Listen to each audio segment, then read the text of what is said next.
morning. My name is Donna Dowell, and I am at St. Stephen's Episcopal Church on October 14th. It's a beautiful fall day, and we'd like to show you some things that have changed on our campus. Now that the temperatures have cooled down, we tend to have some more things blooming. We have placed several fall blooming mums that are still potted. We put them around campus so you can enjoy the beauty and the color. When the blooms die on this chrysanthemum, we'll take it out of the pot, place it in the ground, and because we have a long growing season here in North Myrtle Beach, we might get 2 blooms from this next year. It could bloom in the spring, and it can bloom again in the fall. But if you really want to save your color for fall, I would cut this off when it starts to grow next spring. Keep it really low, and then about July, let it begin to grow without pruning, and you should have a better color in the fall for your mum.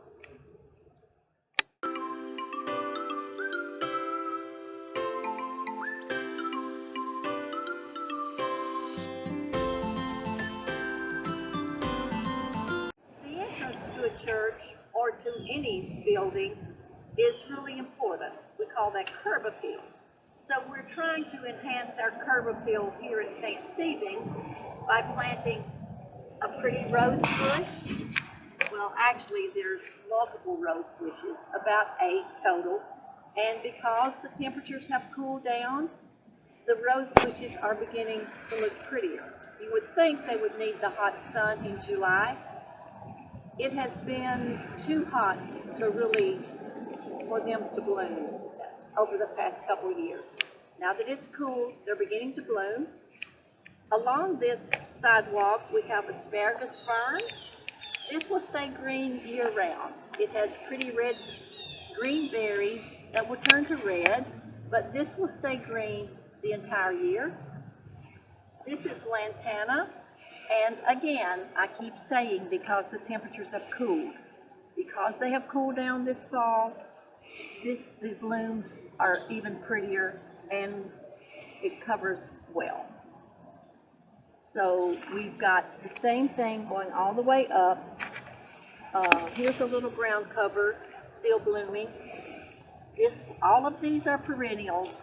That means they will come back every year to a certain point. And just like humans, everything has a lifespan. A perennial means that they will come back again for several years, but it doesn't mean that they'll forever be here. So you do have to replace perennials maybe every 6 to 7 years. We're pretty proud of our Nellie Stevens holly. We planted this tree as a shrub, and I think it was in a 5-gallon container. The tree is about 6 years old now, and as you can see by the height, it has really, really grown.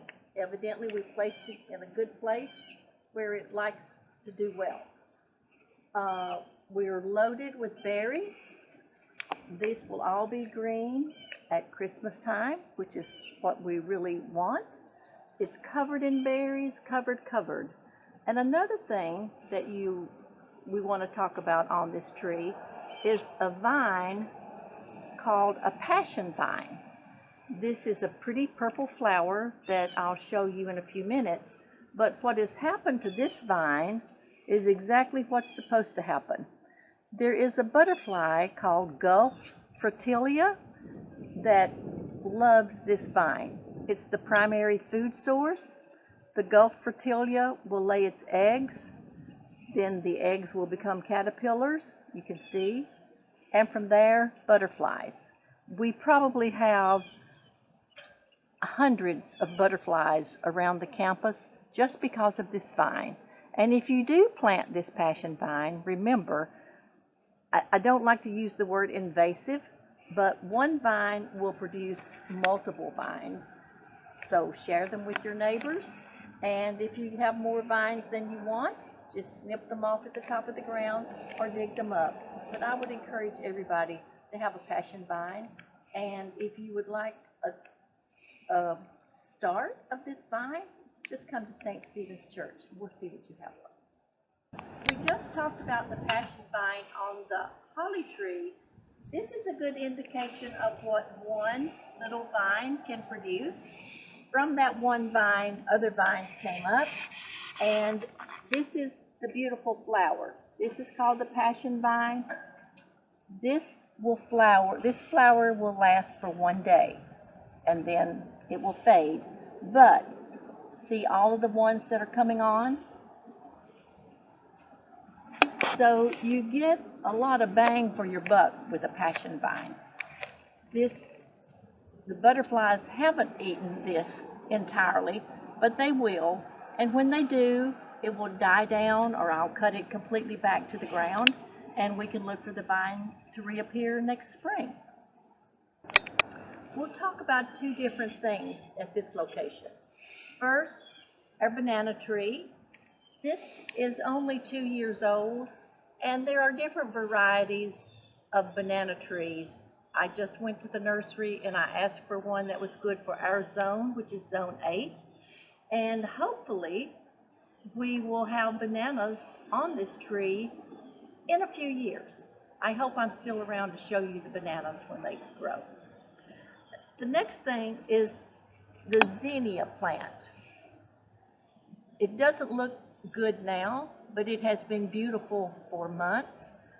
Every year we cut these off. We cut the blooms off when they dry up, or even now I can cut it off.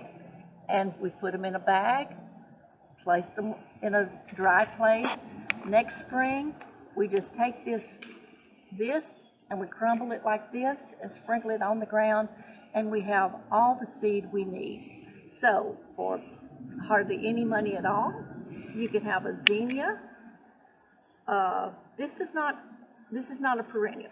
Every year you have to replant the seeds, but if you save your flowers, then you have your seed for the next year. It looks really pretty in cut arrangements, and if I cut this and put it in water in a vase, it'll last for about 5 days.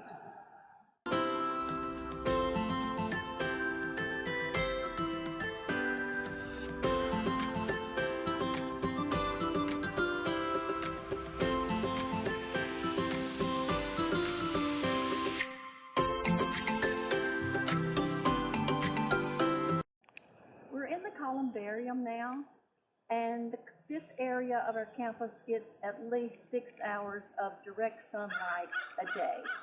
It's a perfect spot for palm and cactus. This is called a European fan palm. We use this palm especially during Palm Sunday, during Easter time. We can cut these off and use them in arrangements for Palm Sunday. This is a slow-growing plant. Probably this plant has been in this container for about 4 years, and it is really slow-growing, but we're hoping that it will get this tall, and it should. But just know if you plant this, it's really slow growing. Another choice for this sunny location in the columbarium is the sago palm. If the temperatures drop, let's say to 32 or below 32 here in North Myrtle Beach, this palm might turn brown and look dead. It isn't dead. You just cut the brown off, give it a little time, it'll come back green, and I'm not sure you can really kill a sago palm, but we do have the perfect location for 2 in our columbarium. Some of the encore azaleas are still blooming on campus.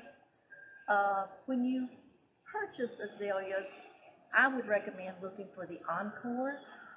They are guaranteed, almost guaranteed, to have 2 blooms, to bloom 2 times a year, in spring and fall. I think because of the changes in our climate, they're blooming at different times. I have encore azaleas at home that have bloomed continually since spring.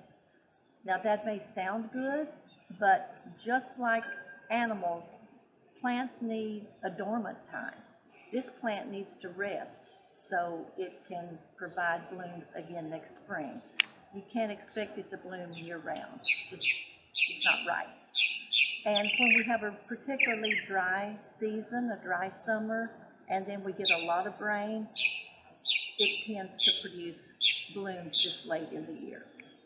Another thing that's pretty on campus are the daisies. I will be honest, I've forgotten the name of this daisy, but we have had 2 blooms also. In the spring it would bloom, and I didn't cut it back, I just left it. So we have a pretty bloom in the fall. This is one that you can depend on getting a fall bloom. I can't say enough about the Confederate jasmine, or it's called star jasmine. We planted 1 plant on each coast. I think this is the 3rd year. It started as a little 1-gallon pot, and now our goal is that it covered the entire trellis. And with only 3 years of growth, we've almost achieved that. I can prune this anytime I want to, up until December. And then I don't want to prune anymore because I want it to bloom in May. We're hoping that this entire thing will be covered with white blooms in May. It's really a good value if you're looking for a vine. It's not invasive. It will stay near where you planted. For $10 and a 1-gallon pot, you can have this. I'm standing in our pet cemetery. It's located just next to the columbarium on our campus. This is St. Francis. We just had the blessing of the pets this past week. I think maybe we had 20 people here with their dogs and cats and anything else they wanted to bring to be blessed. This is wisteria, and thank goodness there are new varieties. This wisteria won't go up in the trees and everywhere. It's called clumping wisteria, and I can keep it contained. I do want it to run along this fence and bloom, but I don't have to worry about it coming up anywhere and being invasive. So hopefully in the spring we will have some pretty purple blooms. This has been planted. It started in a 1-gallon pot, and you can see on both sides it's about 3 years old. So again, if you're looking for a vine, get a clumping wisteria. This part of our campus is kind of new. Maybe it's been here a couple years. So we're just getting plantings started. The rose bushes did well earlier in the summer. Every year, Veronica adds more and more beauty to this area. She's dealing with really bad soil, so we have to amend the soil regularly. It's fun to see the changes every month in this garden that Veronica makes sure that it looks special. We've moved to the labyrinth area of our campus. This is a project that we will cover as the seasons go along. Our choir wanted to do something for this area, so they allowed us to put this trellis in place with more Confederate jasmine or star jasmine. This has been, we constructed this about a month ago, so it's just in its beginning, and I look forward to coming back this time next year to show you how this has grown. This, I'm going to tell you this in case you want to do this. This is called a cattle panel, and we purchased this at the Tractor Supply for $25. So it was all in one piece, and we just put stakes in the ground. There's 4 stakes holding this down, and it just has a natural bend to it. So for about $50, you can have this trellis, or you can spend $1,000 for another one. So we're anxious to see what we can do with this, and I think it's going to work out just really great. This is the St. Stephen's Labyrinth, a new labyrinth we've constructed this spring. So this area was heavily wooded, as you can see from what's behind me. It took a good team of workers to clear it out and get all the stumps removed. And then we put down some coquina, and we outlined the labyrinth with bricks so that you can walk through the labyrinth in a meditative manner. We named our labyrinth after presiding Bishop Michael Curry. He'll soon be replaced, but Michael Curry began a program called Sacred Ground, where we had a special learning program about diversity and the importance of inclusion. And meditative walks in the labyrinth were recommended in the curriculum.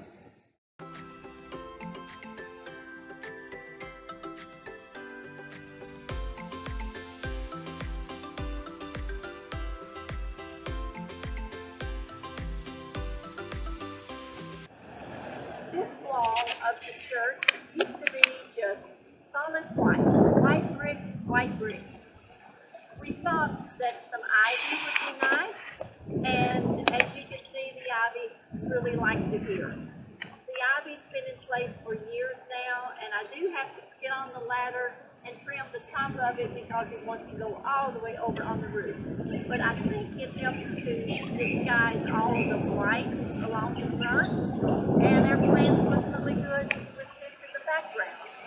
And we want to thank our neighbors for donating the beautiful fountain that is just a joy, and it adds so much to this area. So thanks to our kind neighbors for donating that. Our shade garden is not at its best, but it's a couple years old, and it's just, we're still planting and adding stuff to it.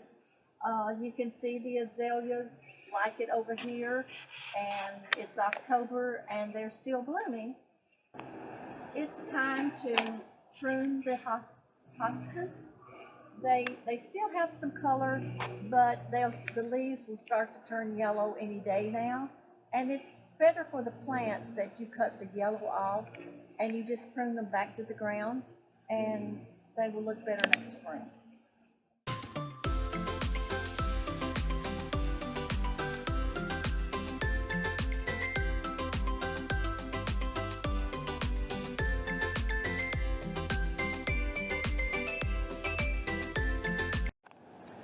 This shrub is appropriately named.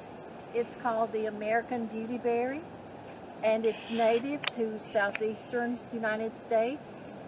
A wonderful, wonderful plant to have if you have room in and around your yard. The berries are spectacular. We have pruned this down to the ground a few years ago, down to nothing. There's probably 5 trees in this area, and we pruned them all the way to the ground, and they came back even more beautiful than ever. So it's easy to maintain. It loves to be here in Zone 8 in southeastern United States. So I would suggest that you find an American beautyberry shrub and enjoy the beauty. We're at the rear entrance of our church. The choir room is located here. This area has probably had less attention than anything, but we are beginning to focus on it. We've planted canna bulbs, and the canna flower will get this tall and have a bloom for about 6 weeks, but probably the foliage is as pretty as the bloom for the cannas. We've had the crepe myrtles for several years. They're coming along, doing better. We have failed to fertilize as we should have, so I think next spring we'll give them a good dose of fertilize and hope for more blooms. I moved this shrub about 2 months ago from the front of the church to the rear. I pruned it and placed it in this area to get quite a bit of sun. It's called a Lady Banks rose bush. And I want you to see how it looks now. It will be the first to bloom next spring. It doesn't have thorns, but it will hopefully, over the years, just cover this entire area. I'll have to put a support behind it because of the weight, but we'll see next spring if this, we'll compare the looks now in October to next spring.